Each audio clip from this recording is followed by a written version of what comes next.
Join me in solving Wordle 355. Still going with our rate. Okay, that gave us a good bit to work with. We know where the T is, so we don't have to worry about finding the T. The I and the R, we still want to figure out where they're at in the puzzle. And, I always like to try to find my other major vowels, the O and the U. So maybe curio. Okay, so found where the R goes. We've ruled out the O and the U. We're still looking for where the I goes. That's kind of tricky because, you've got the R and the T right there. I kind of feel like maybe one of the more likely patterns is that it's actually IRTH at the end, earth.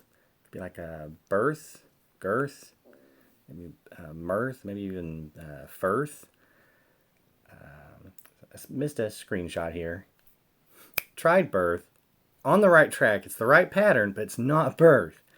So I'm thinking, I could try to narrow it down by constructing a word, as I often do, but I feel like it's really probably either mirth or girth. Out of those two I feel like it's probably one of them. So if I try one, it gives me 50-50 shot if I'm right about that. So I think I'm gonna go for it. Maybe mirth could be. Dang it! It was girth. Okay, okay. That I got it in 5, right? I mean, that's not too bad, and I was on the right track. I would have been really disappointed if it came up to firth, and there's probably a couple of more obscure words that could have been in there, but I really didn't think they would qualify to be on my list of potential answers.